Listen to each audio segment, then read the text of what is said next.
Hi, folks. Yes, after months of absence, I'm back just for this one stream with the great Dr. Kristi Winters to discuss various political stuff in the United States and maybe some other stuff around the globe.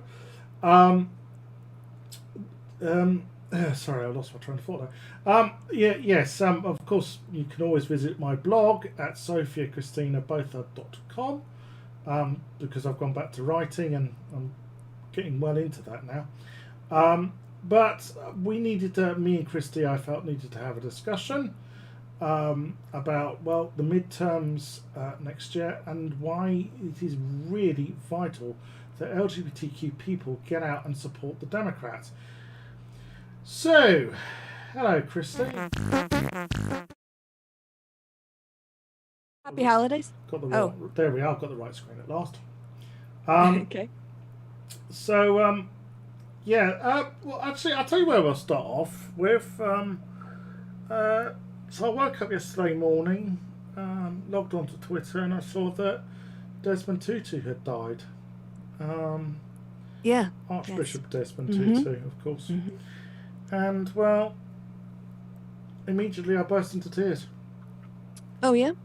Yeah, big influence on my life. I mean, I'm oh, right, of course. Yeah, sorry, because I think of you as being in the UK. I kind of forget that's part of your national modern history. I could go back into my South African accent if you want.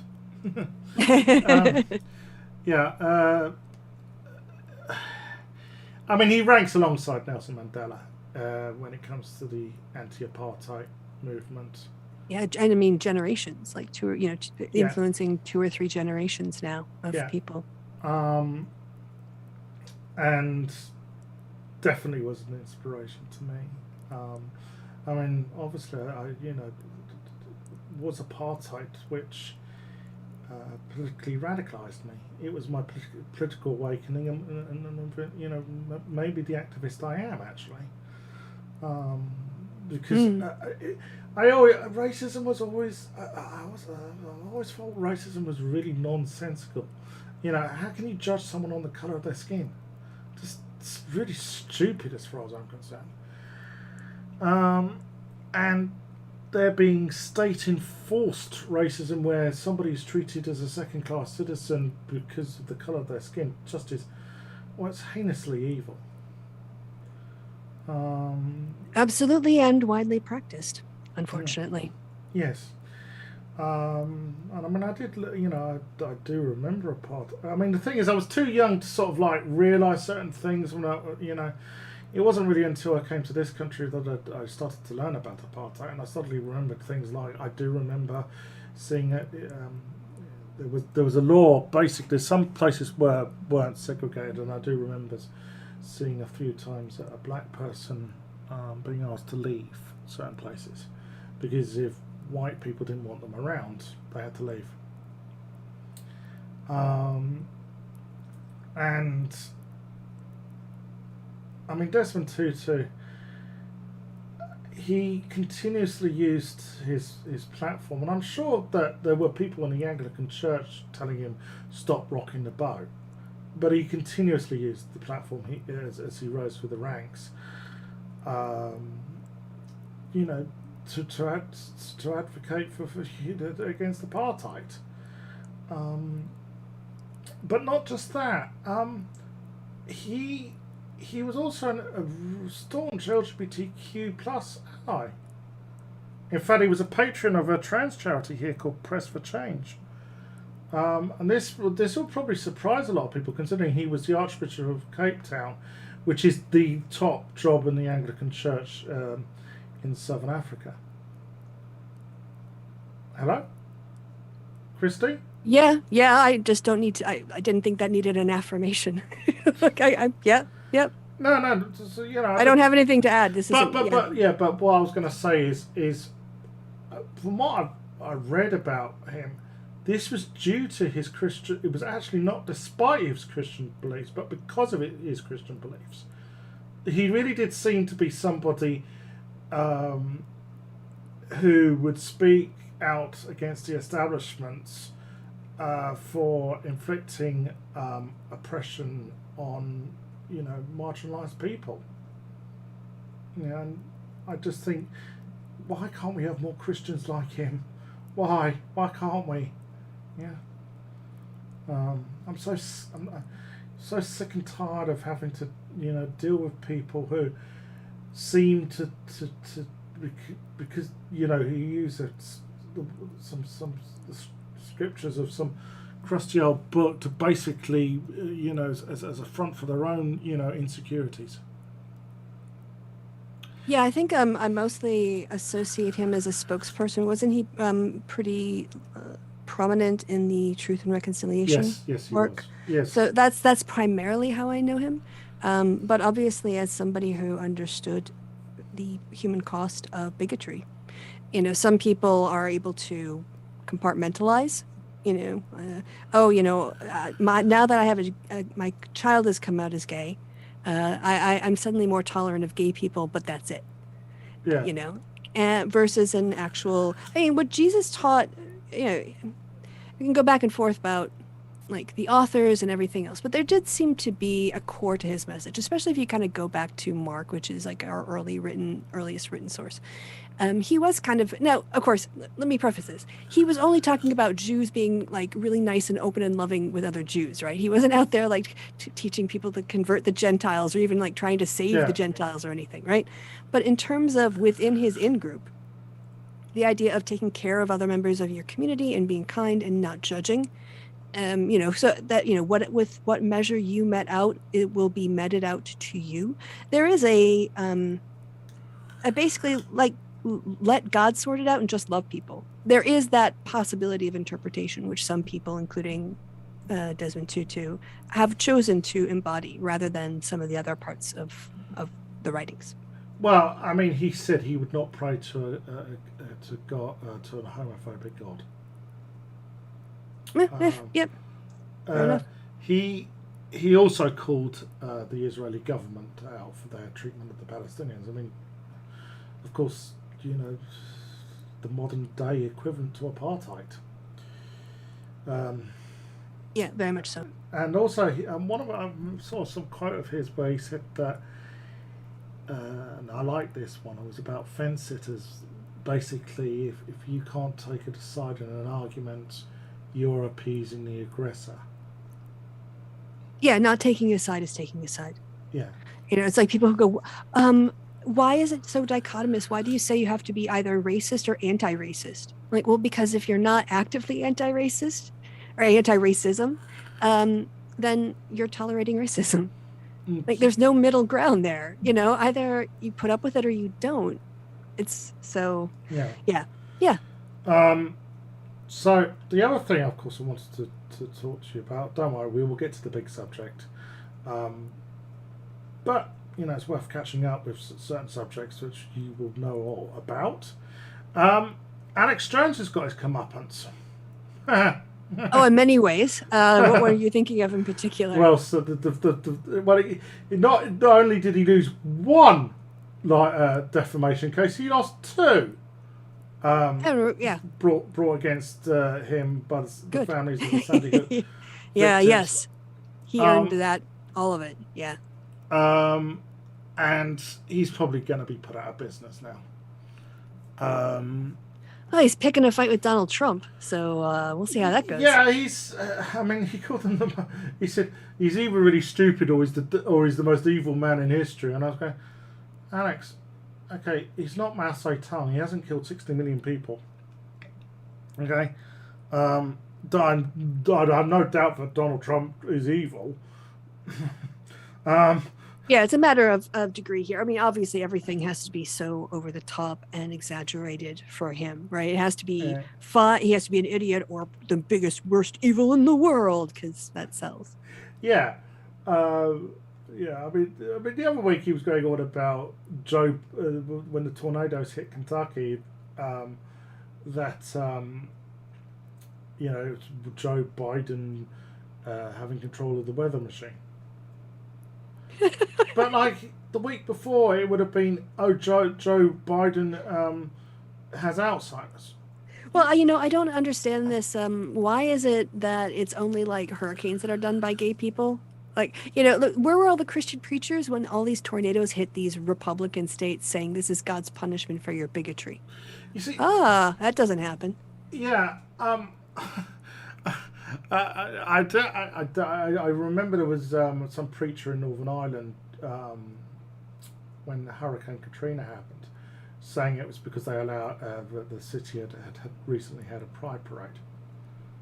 That sort of. The thing is, we laugh. The thing is, you and I will laugh at this, all this bullshit, because we're relatively well educated.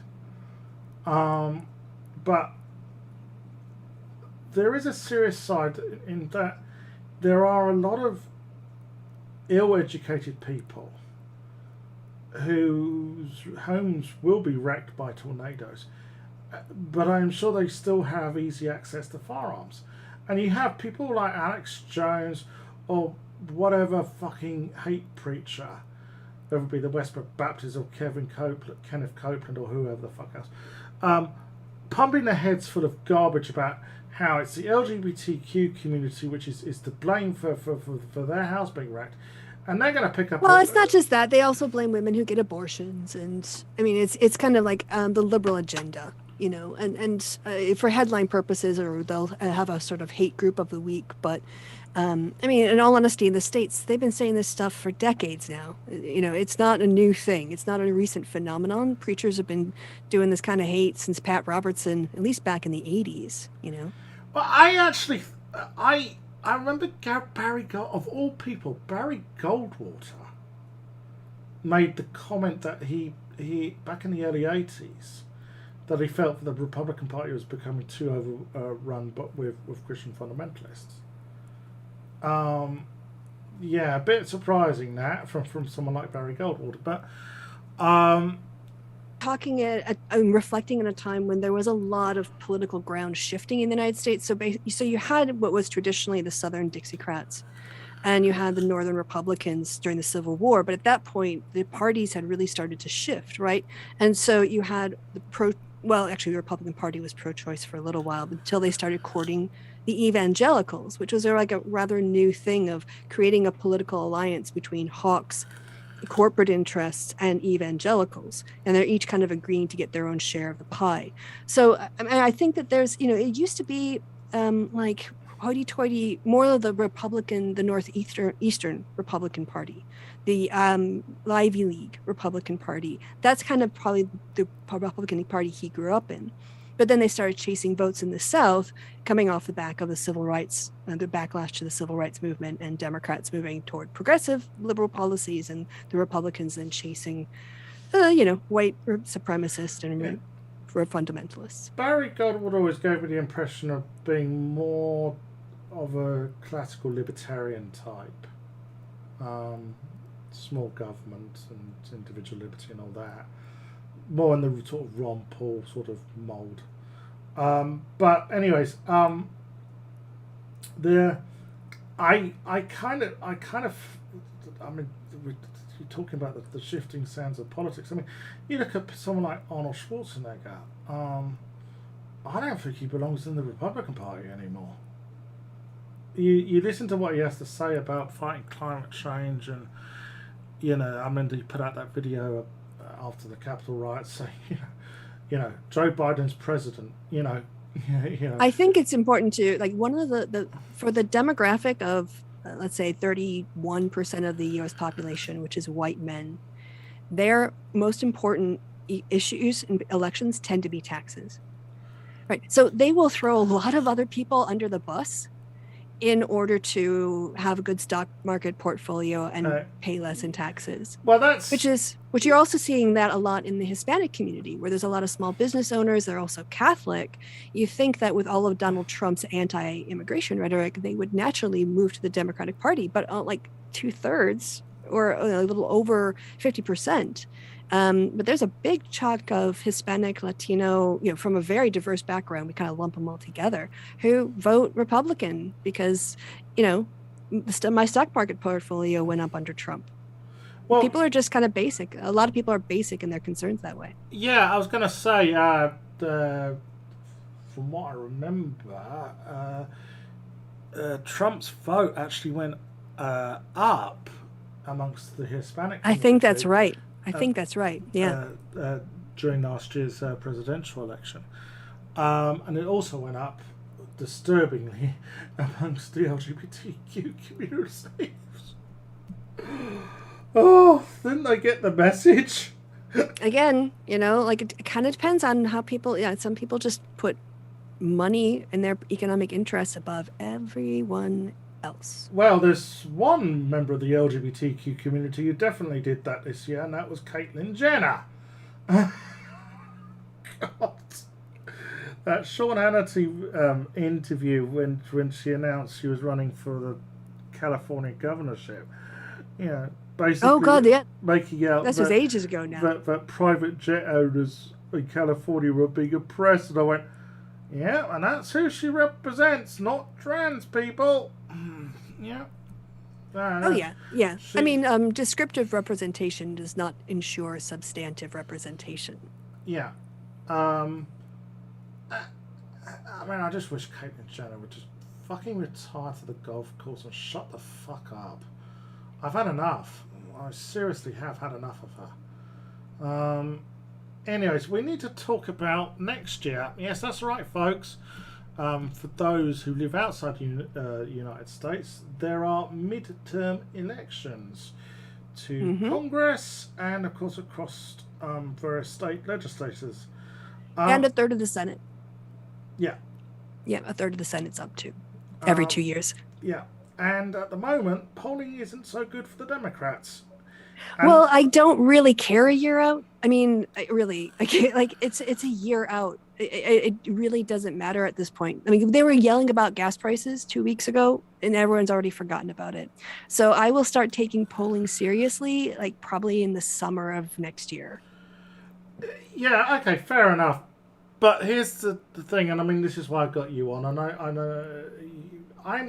let me explain something. So, just after last year's presidential election, I had an activist on my channel called Jackie Walker, and Jackie gets the vote in the United States because she has dual nationality, and basically she sort of said, well, it was one neoliberal twat against another neoliberal twat. It just so happened one of them wasn't a racist. Now, the thing is, I get a lot of shit from people on the left as to why I support Joe Biden and the Democrats. And I go, well, the United States doesn't have a parliamentary system. You don't have the luxury of saying, oh, I'm going to vote for this other smaller party because they've got fuck all chance. The United States runs on what's called, and I know I'm telling my grandmother to suck eggs here because you're the political scientist, but the Whig system, WHIG, which is where you have two loosely affiliated political groupings. Yeah, we would probably more commonly refer to that as either like a two-party system, well, no, it's not a two-party system. It's either, in the American phrase, winner take all. So you just need to get 50% plus one to take everything in the constituency. Or in the UK, it's called first past the post. Yeah. But in this country, for instance, depending on the constituency, I mean, there are, for instance, if you live in Brighton Pavilion, you have the luxury of being able to vote Green because the Greens hold that seat with a fairly comfortable majority. Okay, so yeah, I know obviously in proportional countries where you have proportional representation, you can vote for the party you want. But in the United States, this is the choice at the moment. It's either the Democrats or fascism, and I am not being hyperbolic. The Republican Party, that is where they've gone. Do you really want nutcases like Marjorie Taylor Greene and Lauren Bobbitt? Because I don't. And nor does the LGBTQ community. Now, what is actually going to affect most LGBTQ people actually isn't going to happen in Congress. It's actually going to happen at the state level. And this is where a lot of the anti-trans legislation has been happening. And in fact, it's all coming from one think tank in Arizona. I think it's called the Freedom Alliance, which I find a hilariously ironic name. Because, the freedom... Do trans people have the freedom to be trans? Not according to you. And basically, excuse me, the most state legislative bodies in the United States, it's not a full-time job being a representative. So these people don't really have a clue on how to draw up legislation. So what happens is you get a think tank who does it all for them, and it's kind of like, well, alter this and alter that according to whatever state laws, and there you go.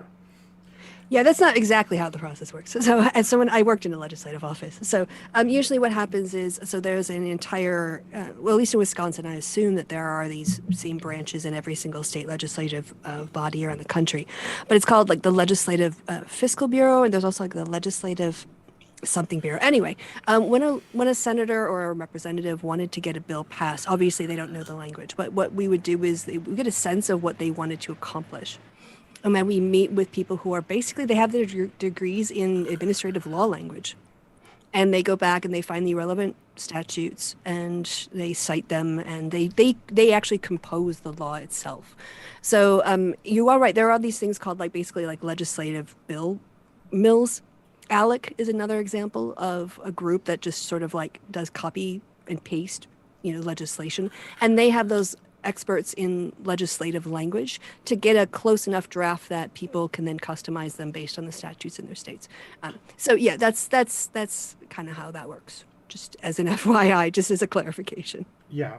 Well, I mean, obviously you're more of an expert on this than I am. That's just why I have got you on. I am not arrogant enough to admit that I don't know everything. I am not an arrogant shit. I do not know everything. Anyways, so at the state legislature, we've seen some pretty bad anti-trans legislation in places like Tennessee, in Arkansas, in Alabama. They're even proposing banning trans kids getting healthcare in a state such as New Hampshire, which is a pretty liberal state. Actually, I know a libertarian trans woman who lives up there, and I remember saying to her, I said, it's because I saw where I saw a list of states, the anti-trans brigade were trying to target. And one of them was New Hampshire, and she said, "Oh, well, they can try it, ha ha." Didn't believe me. Well, funny enough, a few months later, what did she find out? Oh, they are proposing what I said they were going to propose. And it's a worry when you, at the moment, for instance, New Hampshire, yes, it's a small state, but it's significant. The assembly there is controlled by the Republicans. They have a Republican governor, and I wouldn't trust any Republican. I just wouldn't, because they're going to cater to their core base. A lot of all this cultural war bullshit is basically a big fucking distraction from the fact that they're shafting them, with their mismanagement of the economy. Yep, that's been going on for 60 years now. Yeah, I know. Yeah, not 60. Well, yeah, I guess I would have kind of dated it from the civil rights backlash. Yeah. And they need a new boogeyman, every couple of years. Well, yeah. What is it about the United States? I mean, if it isn't communist, if it's not Reds under the beds, then it's jihadists in the closet. I think, and now it's trans ideology. I keep hearing this thing, that the trans activists are pushing this radical gender ideology. What radical gender ideology? What? People just wanting to be themselves? Is that really that radical? Hold on. The United States was founded. Well, supposedly, the myth is it was founded on the free. Meant to be the land of the free. Which holds individual liberty in high esteem. Well, what about the liberty to just be yourself, to be the trans person you are? I'm so. I mean, when Aria ran for sheriff, which was a bit ironic for a libertarian to be doing that, but we couldn't decide whether they hated her more for being trans or for being a Satanist.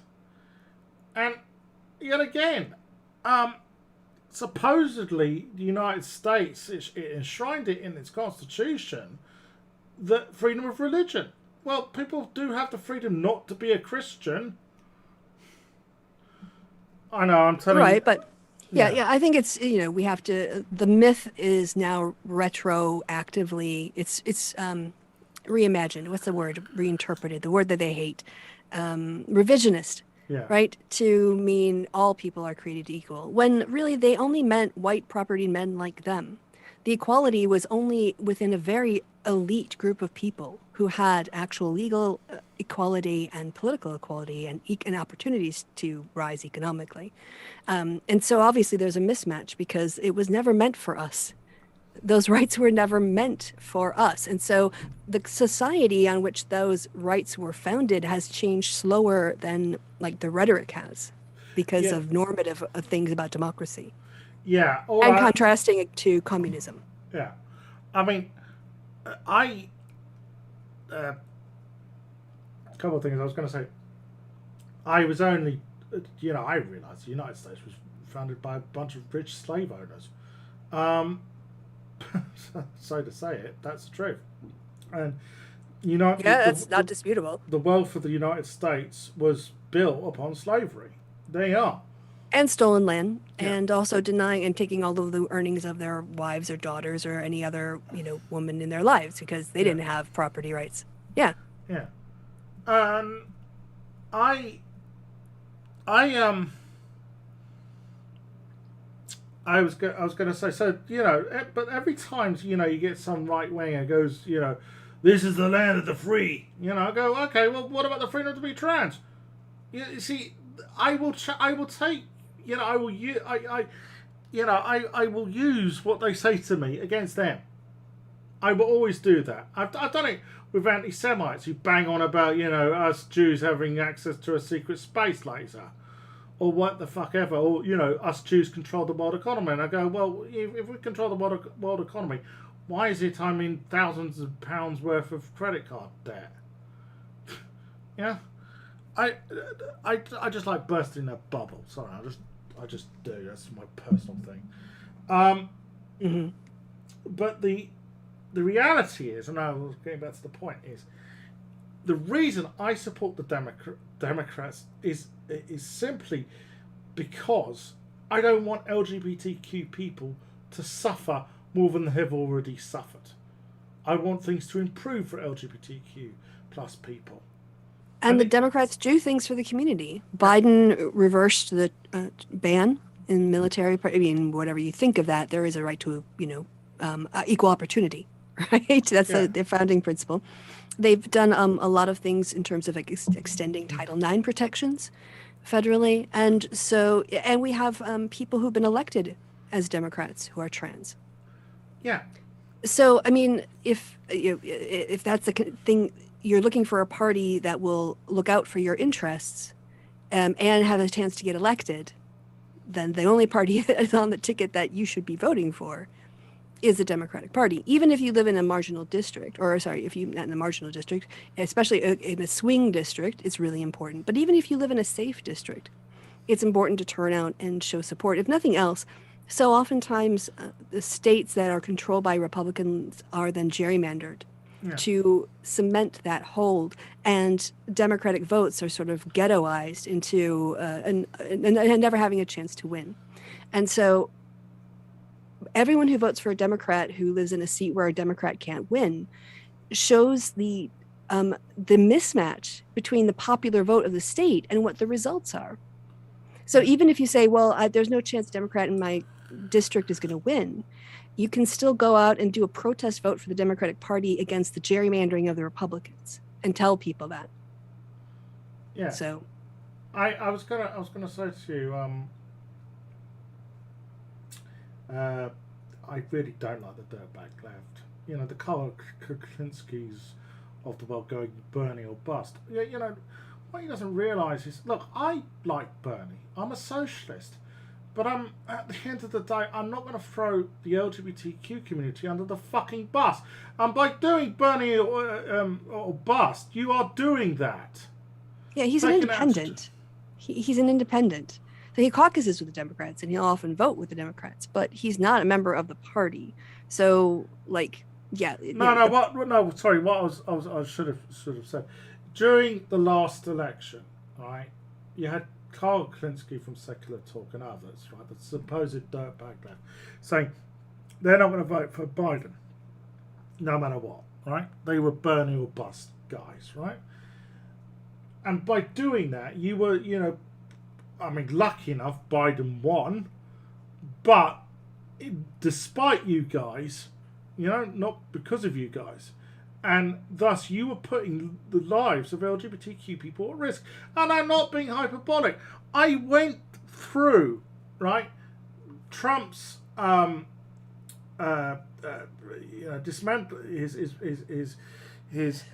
dismantling legal protections for LGBTQ people, and I am not joking when I say if he had been re-elected, I could have seen that LGBTQ people would have had to wear a pink triangle in public eventually. That's where it was heading, and I don't want that because, well, we all know where after what comes after pink people having to wear pink triangles in public. Yeah, I think on the Bernie or bust thing, if I remember the timeline correctly, that was rhetoric used closer to during the primaries.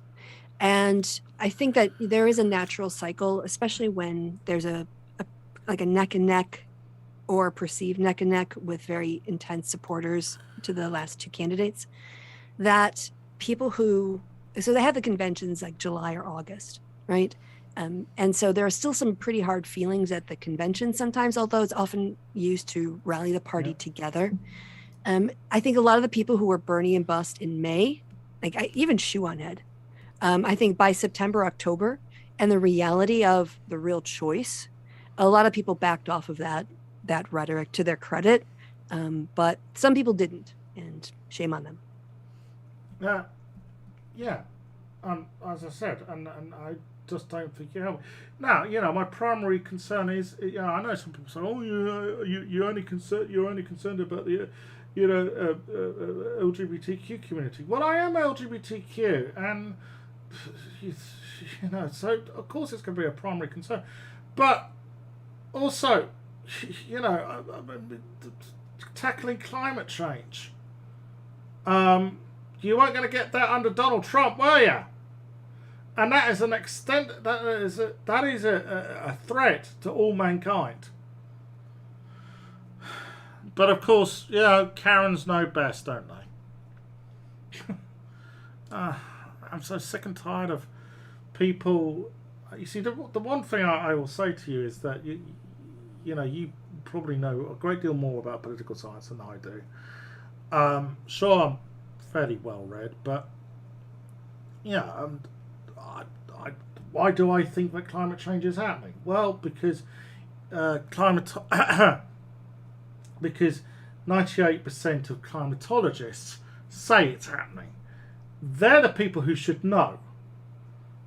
Why do I think that vaccines work? Because the vast majority of epidemiologists say they work. Yeah, but I don't know what it is, but it seems to me with the rise of social media, there has come, it's been a good thing in giving platforms to people such as yourself and me, but the downside has been that you get to give a megaphone to these people who are essentially. I've always noticed that a lot of people who don't know a lot are always the most opinionated people. That's just been my experience. Did you want a response to that? I mean, that's I don't. Yeah. Well, actually, funny enough, talking about the whole anti-vax thing. I saw a video the other day. Someone was saying that one of the reasons sort of the anti-vax stuff was took off in the United States in particular was to do with back in the 50s and the 60s. Doctors were incredibly patronizing towards women about what they should take medicine-wise, and some of that was quite bad advice. And so there was this mistrust of the medical establishment. I don't think people who are anti-vax give that much of a shit about women.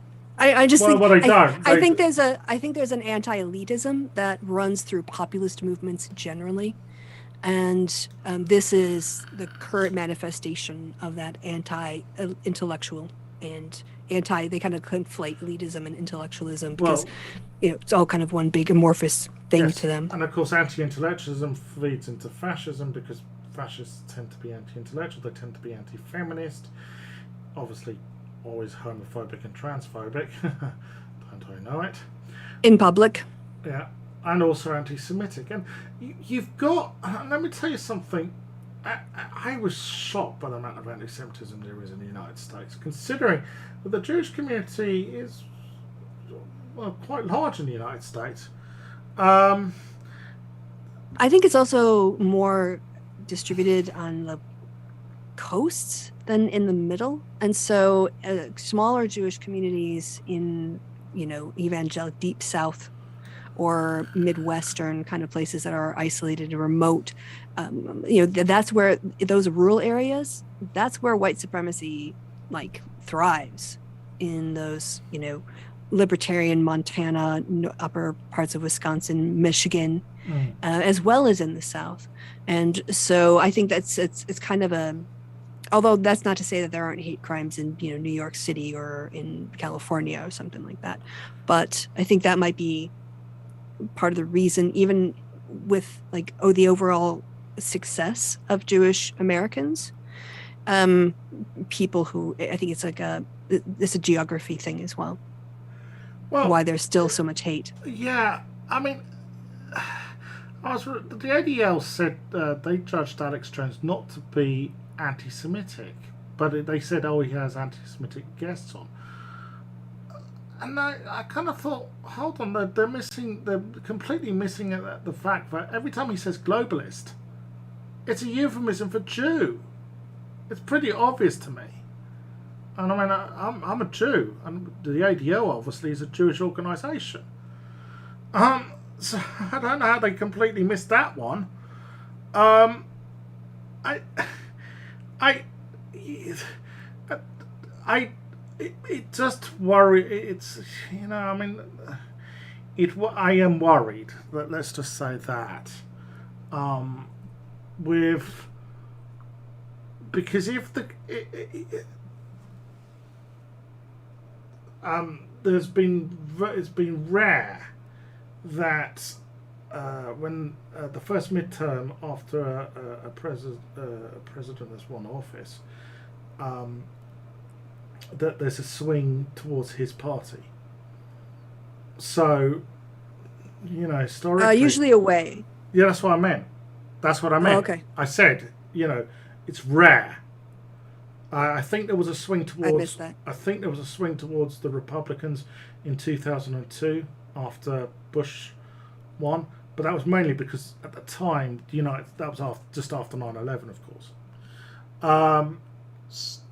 But usually, and I mean, every time there's been a Democrat, I don't remember the Carter administration. Not old enough. I mean, I remember Jimmy Carter, but I wasn't old enough to really know about stuff then. But when Clinton was in office, there was obviously a swing against the Democrats in 1994. Obama, there was a swing against the Democrats in 2010, and I'm scared. But what I'm saying is, with it happening now, if this happens next year, you're going to be giving some pretty horrible people, access to political power, and I despair. If that happens.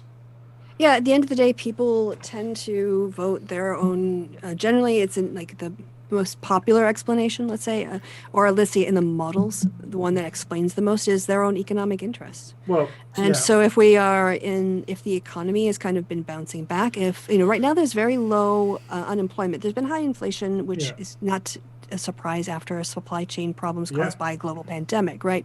But if that kind of gets normalized a little bit, because if Omicron doesn't have as much of an impact as the earlier waves, and we manage to get even a less infectious variant the next time, and things start to get the hospitals aren't getting overwhelmed, and people might be getting sick, but they're not ending up in hospital or being quite so sick, then we might be, to a point where the economy is really picking up. And because we had a lot of people retire from the workforce, a lot of service jobs are having to reevaluate their business model because they can't get people to work for them because you've got abusive customers, shitty wages, no benefits, and people are just like noping out of that shit. Well, I wasn't sure. So Well, I wasn't done yet. Sorry. So sorry. I think that, again, a week is a lifetime in politics, let alone a year. And yeah, trends are trends, right? But then those things are always trends until the first time they don't happen. So yeah, you use the past to predict the future, but the past can't determine the future. Well, yeah, it sounds like what's happening in the United States is same similar to. I did speak to. I have a friend who lives out in Seattle who's trans, who's originally from the UK, and I said to her, well, I did say, look, if the economy picks up, then maybe, there's hope, because as Bill Clinton once said, it's the economy, stupid. But because I said to her, well, over here, the wages are going up now in real terms for the first time in 10 years, because there's a labour shortage due to Brexit. But I wasn't sure whether that was happening in the United States because I kind of felt that the economic circumstances here were specific to Britain's exit from the EU. Yeah, that's true. But they're talking about it as called the the Great Resignation, where a lot of people are quitting. Some are going off to retirement. Some people are starting their own businesses. Some people are just like moving to someplace else to get a better job. But there has been an exit of a significant amount of older workers in the United States in the last 2 years. Right. But I mean, obviously over here, of course, Boris is. I mean, if I'm going to be honest,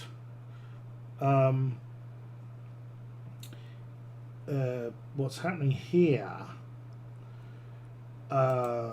with the Tory government is, I get the feeling people are starting to beginning to get fed up with them. Yeah, I would say so based on the polling. Yes. Yeah. But and a lot of people are making comparisons with what happened in the 90s with the slow death of John Major's government. But there is one major difference. Keir Starmer is not the second coming of Tony Blair. Well, I think actually there are more fundamental differences than this. I mean, I think the whole Brexit thing just makes a comparison with Major really, really difficult. And let's see. I guess the Conservatives have been in power for quite a long time, but I don't think it's the party itself that has. Well, the party has a lot of problems. It will depend on what the leadership. Oops, sorry, synced. What the leadership race would look like when I think they finally throw Boris overboard, because I think that that has to happen. How can a politician come back from this? He can maybe tread water in the polls, but he's never going to go up to where he could confidently lead them through another general election. I just don't see it. Yeah, I just hope we don't get Prime Minister Priti Patel. Because Priti Patel is an out-and-out fascist. Yeah, I don't think, I saw, there's a TLDR, and her name wasn't even in the contenders list. There's the guy who's, I don't know, who's the current chancellor? Rishi Sunak, he's the favourite. Yes, and then there's a woman from the Foreign Office. She still is the Minister for Women and Equalities, as well as being the Foreign Office Secretary. So I thought that those were the top two kind of in the bookies charts right now. Yeah, well, I wouldn't want Liz Truss because she dog whistles to TERFs. Seriously, she does. I remember she appeared in front of a parliamentary committee last year saying that safe spaces for women was an issue, which is a dog whistle to TERFs, obviously. Yeah, I'd be like, yeah, bitch, streets at night need to be safe spaces for women and everybody, NBs and men. And so stop trying to police one part of the country when women, all women, because trans women are women, are in danger in their homes and on the streets. So, deal with that shit first before you start. Anyway, yeah. Yeah, well, I was about to say, so so a lot of people are trying to make comparisons with what happened in the 90s. But my problem is Keir Starmer. It's funny, the last time you and I spoke, I think it did seem a little frosty because I was sort of harping on about Jeremy Corbyn. And I mean, look, put out this, Kristi. I'm a socialist, as in that's where my heart is. Okay, but pragmatically, like most socialists, I'm a social democrat. Left liberal maybe. And I realise I'm obviously there's various various speculation as to the plot against Jeremy Corbyn and whatever else. I'm not going to get conspiratorial about it. It was obvious to me that the establishment media certainly did not like him, but they've never liked any Labour leader to be honest. Other than Tony Blair, funny enough. But the truth is, at this point in time, I would like, I would like there to be, a government other than the Tories. That's all I want, right? I would like to see, I would prefer that Labour were in government, because a Labour government would be far better than any Tory government. Yeah, I think the problem is, Labour can't win in England. SNP is not losing in Scotland, and Wales isn't enough to kind of, tip the balance. And so, what Labour needs to do is find a way to go into coalition with the SNP, but the only way they're going to get that is if they agree to an independence vote, and then they're going to break off, and then they're just going to be a minority party permanently in England, Yeah. Well, it's funny you say that, right? Keir Starmer's been making noises about Scottish independence. Well, God, I don't know. In the short term, it is I don't know, agreeing to amputate your own foot in the future, but through the race, I'll do what you want now. You can cut off my foot after this race is over. Well, that's basically he's sort of saying it's up to the Scottish people. I think he has said and stuff like that. Like he wouldn't be too opposed to there being another referendum. Yeah, and it's obvious that he's trying to woo the SNP. That is his. I mean, I think that was the move I wanted Corbyn to make. So for so many, and it's the only move he's got left, honestly. And if he's going in that direction, short term it makes sense. And I guess you just get through the vote and then you see what happens. I mean, you get through the election, right? And then you see what happens. You try to put the vote off for another decade or something, or something to try to avoid those consequences. I mean, if Scotland does vote for independence, I'm moving there. So, well, yeah, I think there would be a lot of refugees from England.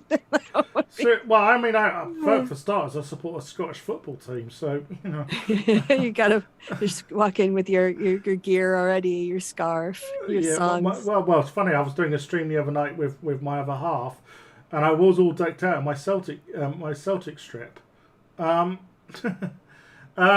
No, there you go. You can bring that as evidence. No, for citizenship. The only thing I would say with Starmer is that, I mean, he really doesn't seem to stand for anything, whereas Tony Blair did, and that's what worries me, because I kind of feel that he'll be found out for that near the general election, unless Labour starts coming up with some policies.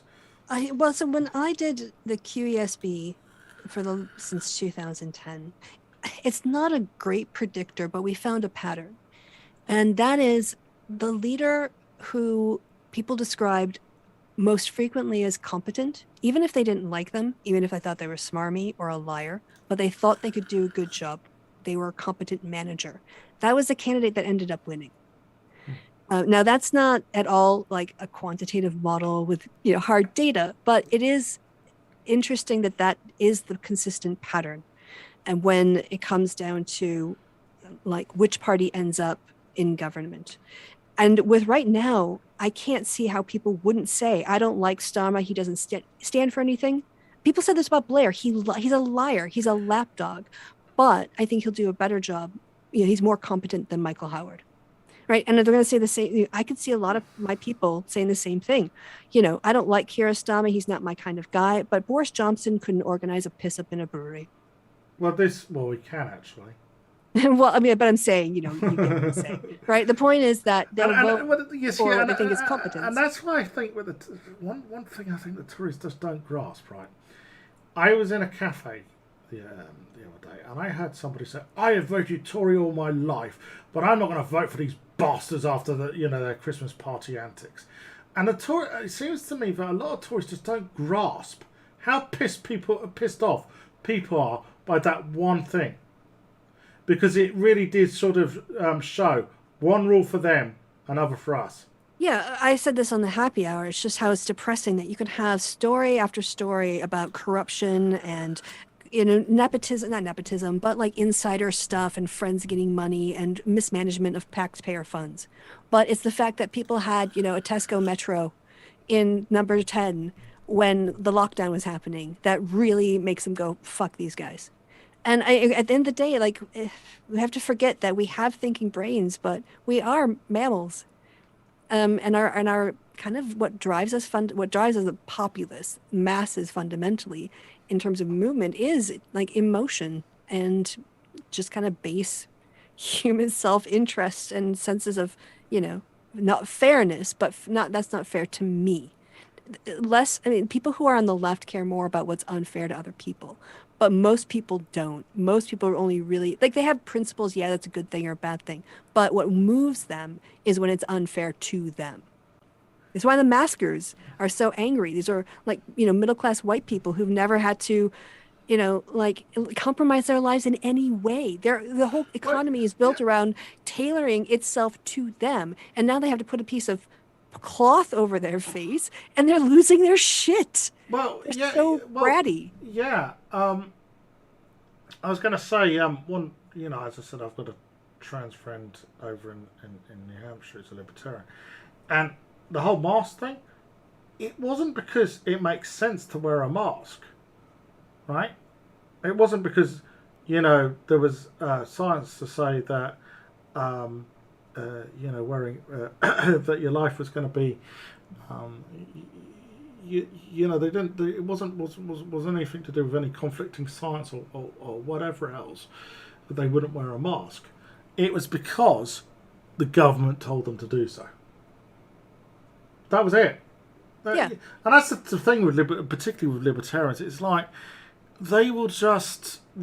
They're like libertarians are really like children. They're like it's like. Obviously, I remember when we were younger and grown-ups would tell you to do stuff, right? And of course, you just rebelled for the sake of rebelling because that's what you do when you're a kid, right? This is what fucking libertarians are like. I have a question. So I want to make a comment first, and then I have a question. So remind me, the question has to do with the New Hampshire Libertarian Party and Karlin Borisenko. But the thing that I wanted to say was, I watched a part of the clip of Candace Owens and Donald Trump. And she, after he knocked her back on the vax thing, she then brought up masks and having kids wear masks in schools and how awful that is. And it looks like China or something. And it just kind of, as we were sitting here, I was thinking about that point. It occurred to me, she's upset at the idea of kids wearing masks during a pandemic. But bitch, we have active shooter drills in schools. And I don't see you complaining about that nearly as much. That we live in a society that requires our children to go through active shooter drills and the psychological torment that we are imposing on our children by doing this and putting those ideas in their heads. This is a thing that could happen to me, and living with that for the rest of their lives. But you don't want them to wear a mask that could keep them from getting sick and maybe passing a disease on to a member of their family they could kill and have to carry that with them for the rest of their lives. You fucked up bitch. Yeah, I did see. There was a couple of memes. One said something like,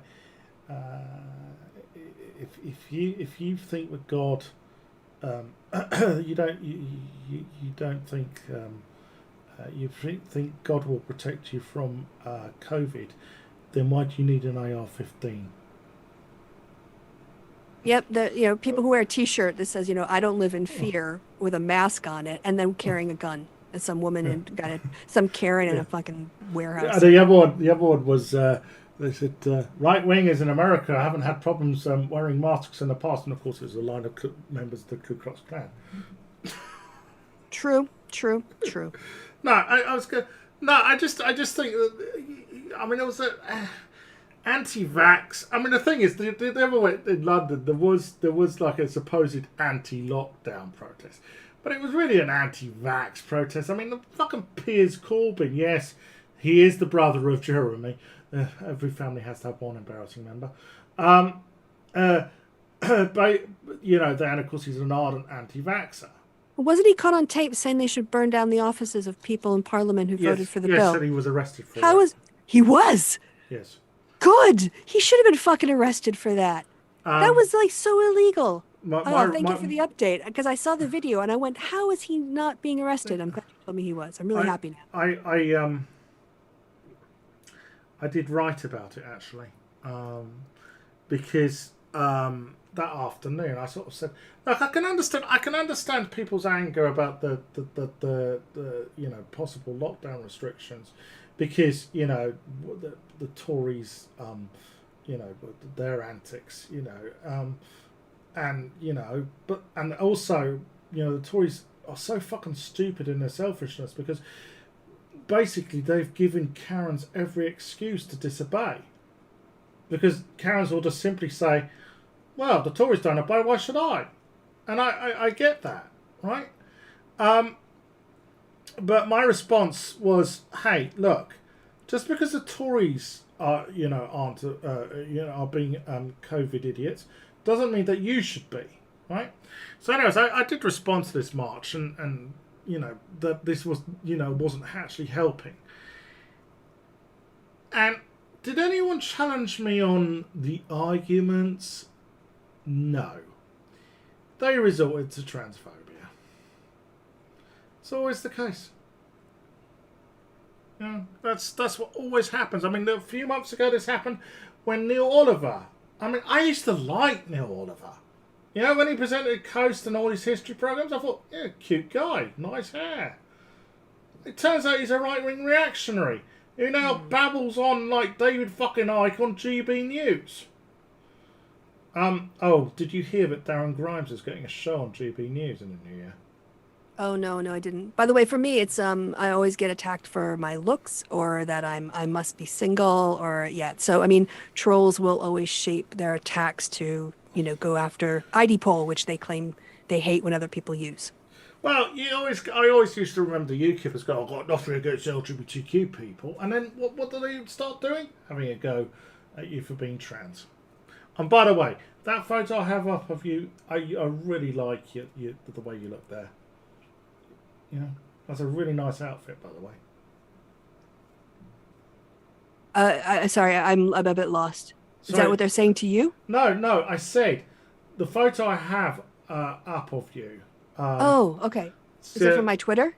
Well, or my old one? Yeah, it's the one where you're wearing evening gloves. Oh gosh. Did I look like a flapper? No. I don't remember ever having a picture where I wear evening gloves. Can you show me the screen? Sure. Hold on.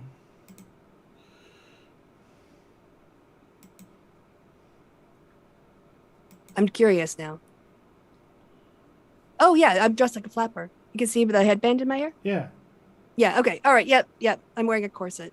I love that. I love that outfit, my darling. Yeah, I've got my little those heart earrings that are dangling down. They say Cologne, and they're the city shield with the city colors. Yeah. You look, they wear them for carnival. You look great there. Thank you. That was the February before lockdown. All right. Yeah. That was I think it was my 48th birthday. Yeah. I'm 48 in that picture. Actually, I'll be 48 in a few months. I'm so, all right. I didn't realise we were. Birthday. I didn't realise we were around. Are you March? April. Okay, I'm end of February. Yeah. I'm a Taurus. Ah. Which makes sense, if I believed in astrological stuff. No, I was just saying that I just. Funny enough, I also made the comment. You're not going to get this joke. But there was a guy who was filmed having a tussle with the police outside Downing Street at this anti-lockdown protest. He was in Stone Island, clobber. Now, Stone Island is a brand usually worn by football hooligans. So my quip was, all right, so Millwall didn't have a home game this afternoon, so I had to go and look elsewhere for a Saturday afternoon rock. No, I dated a West Ham fan. I also hate Millwall. Yeah. I don't know if you would get that joke, but Yeah. I just think that I remember when Millwall got relegated, and my ex at the time, he just laughed out loud. He goes, "I enjoy away at Luton," and it was just like I don't know. I thought it was like the funniest burn at the time. I have to admit this. Okay, so I won't say what I said completely. So I'm a Celtic supporter, right? Yeah. And of course, Celtic Rangers. Yep. One of the fiercest football rivalries in the world. So my fiance does retro gaming, so she thought it'd be fun one night when we were streaming to put. She was playing Sensi Soccer, so she put AI against AI, Rangers Celtic, and she started winding me up about how quiet I was. So I just let one rip, as you would hear on the Celtic terraces. What I didn't realise, it was against TOS. Oh. Oops. And Yeah. was there percussions? She had to take that video down, and she was not happy. No. Yeah, I now am a lot more careful. And what is all this bullshit? Oh, Christ, the bullshit about Cracker. Yeah. Did you see my Sunday stream about that? No. I went over an article from like 2017 from NPR's code switching blog, and it went over the history of Cracker. And I had heard some right wingers saying, "Oh, it's really offensive to white people because it refers to the crack of the whip." Right, can I just interject? Right. Uh-huh. Here's the problem, right? Because I realised that the N word, right, was a word used to oppress black people. Okay, it's a word of oppression. Okay, and whereas the word cracker is actually usually it's used by black people to describe white people being dumb. Right. Well, again, let me finish. So, right. So that's actually not the origination of the term at all. It goes back. Shakespeare used it in King Lear in 1590. There is a text, and the word cracker in the English language means a bloviating like person who goes on a lot. It's like a person who's fatuous and bloviating, a dumb loudmouth. And this term was applied to people in the lower classes, and it was especially, I think, applied to like the Scots and the Irish. And when they emigrated, or when they came over to steal land from the native peoples of America, they brought the term with them, and it was used all over America. In fact, they had a quote from an official document in Florida in like 1830 or something, where the governor of Florida is making a statement. He says, "We don't know what to do about all these crackers. We tell them not to move into an area, they move into this area." And so it was a white people word about other white people. But then at some point, like, white people just stopped using it to refer to other white people. But black people, of course, who were learning English, learned the meaning, and they didn't stop using it. Right? And so, yeah, it's not even like one group oppressing another. It's that white people just stopped using a word, and a word of insult that white people invented to apply to themselves that other people kept using. And now you're like offended? No, fuck off. It's just an insult. It's a generic insult. Well, yeah. I mean, the other thing is it's very specific to Britain. White people will moan if you call them gallant. They'll say it's racist, not realising it actually comes from a Charles Dickens quote. because I usually think it's a reference to the colour of the skin.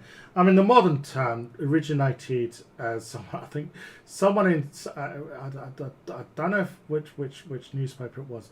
They described middle-aged men getting red in the face about Brexit on Question Time as gammon.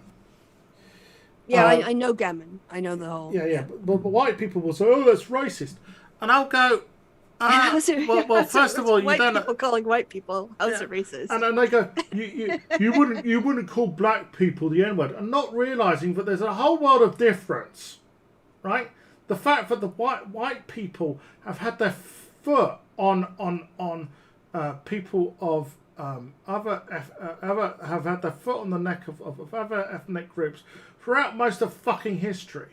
Well, it's also just comparing apples and oranges, even though it's not like a good comparison itself. But you're talking about white people calling someone else a gammon and saying, well, you wouldn't use the N-word to a black person. Well, yeah, but you're not a black person, right? So, but black people use that term in their communities because, so again, this is like the premise on its false on its face. Well, I should explain, but the white people who are complaining about being called gammon tend to be the right wing or the far right, who think that being white, they're being treated as second-class citizens, right?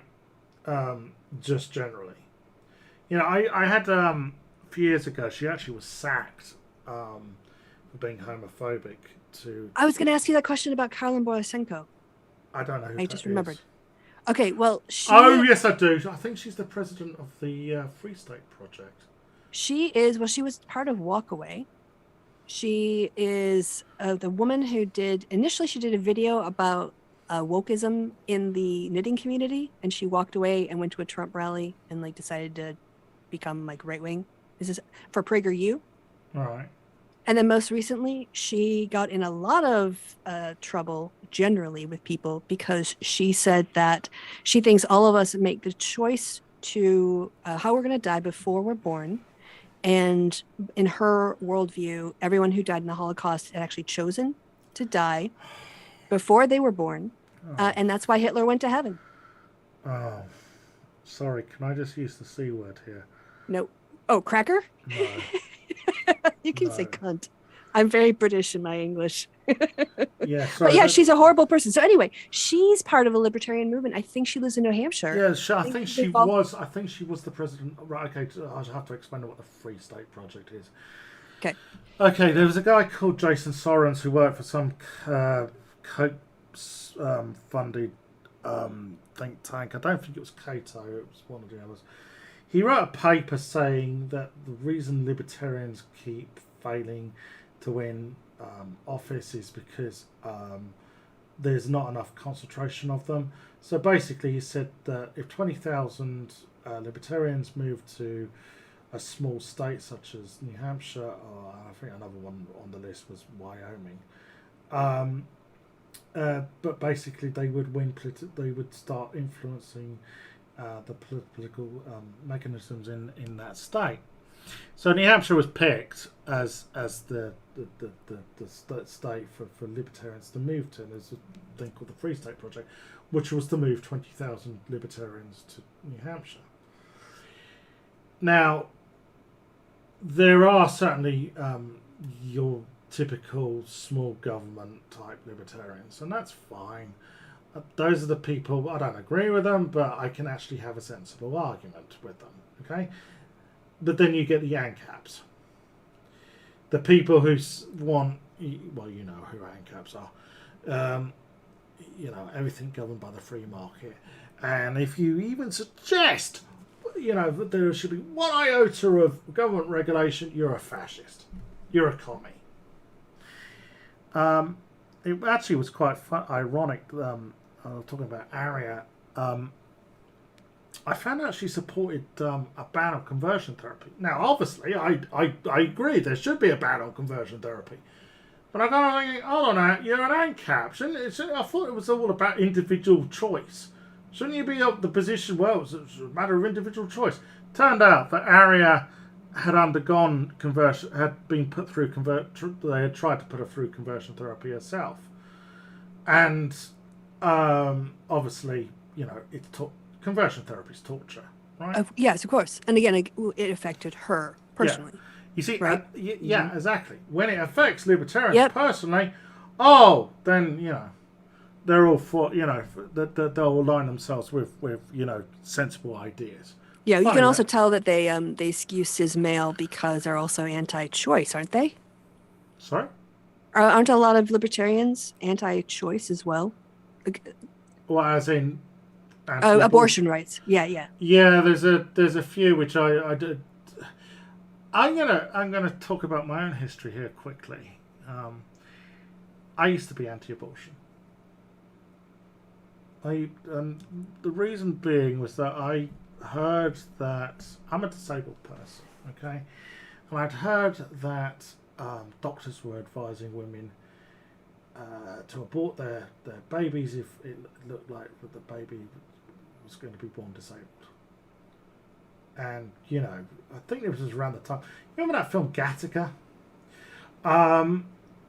Yeah. Yeah, it was around that time. So, do you see what I'm trying to go here about? Oh, I guess I think that in terms of advice, I'm not familiar with like a problem with doctors like pushing women to have abortions. Well, I know that that's an argument that sometimes get made, and obviously it's been all kinds of bullshit with not euthanasia. What's the one? Eugenics. There's Yeah. another EU word, right? Eugenics bullshit and sterilization and a lot of issues around government control of reproduction of undesirable peoples. Yeah, that kind of discourse. Yeah. Yeah, and so I was somewhat fearful. So that's why I was anti-abortion. But then much later when I sort of grew up, shall we say, I just as far as I'm concerned, I have no right to tell a woman what she should do with her body. It's her right. It's up to her. Nothing to do with me. Okay. Yeah, and as we age and learn other things, yeah, people change their minds over time. So Yeah. Well, anyway. yep, you get new information. Yeah. Yeah. So, excuse me. So, yeah. I mean, I did spend some time in the libertarian cult, and it is a cult. I'm going to tell you, it is a cult. Basically, if you In what ways is it a cult? Exactly. Well, I'm curious. Very cultish thinking, as in everyone else is the enemy. As I say, if you believe in one iota of government regulation, you're a socialist, you're a communist.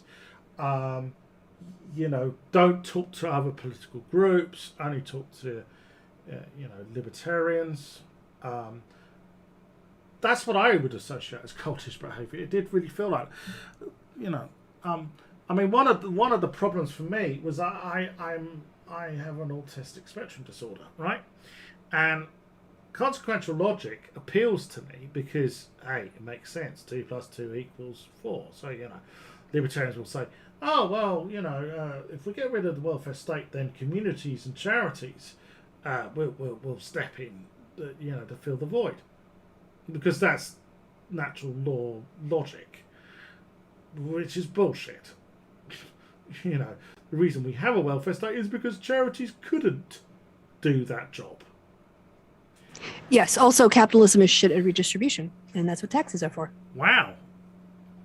Did I just hear right what you said there? Yeah. I'm also a social democrat.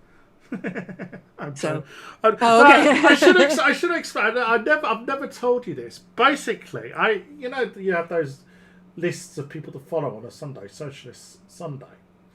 I included you on the list, right? And 3 people complained to me saying, Kristi's nothing but a Democratic Party apologist. And I sort of thought, I did try to explain to them, well, hey, look, what other choices... For American politics, yeah. Because that's, again, we just talked about that in the front part of the show, right? Yeah. Like, those are your choices. Well, if I voted here, I wouldn't be voting for like a center-left party. I'd be voting for a more left party. Well, yeah. Before we go, I have to ask you, because you live in Germany. I do. Recent German elections. Yes, there 2 were. trans women elected to...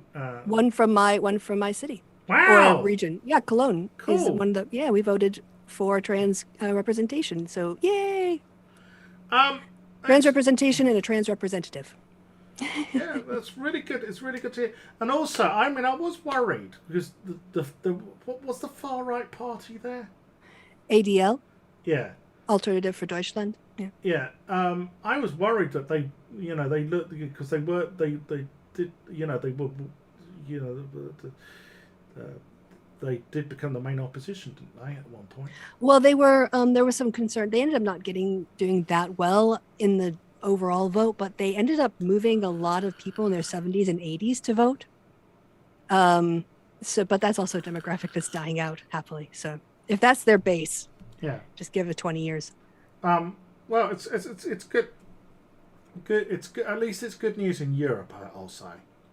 Yeah, I think that mostly the right wing pushes. I mean, not in Poland, but well, the other place to worry about is France.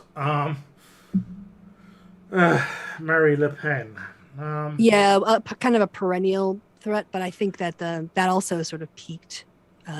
Hopefully, we'll see again what's going to happen. I don't know when they have their elections in France. Yeah, So. Poland is a concern.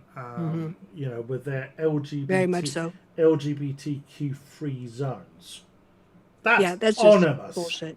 Yeah. Yeah. Yep. Well, anyways, my darling, it's lovely that you joined me. I'm sorry I haven't been on top form tonight, but it's fine. At least I just wanted to have a discussion about irrelevant things. All right, folks. Yeah, sure.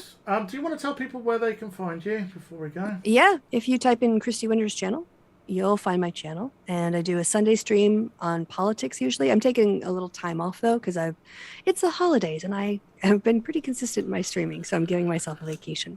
But I also have a series called Trailer Trash or Treasure, which is just something that's fun for me to do, and I enjoy it. And I'm learning a lot about how the composition of movie trailers and what works and what doesn't and why. So someone in chat said before we go, there was a reference to Cracker. Don't forget the baseball teams.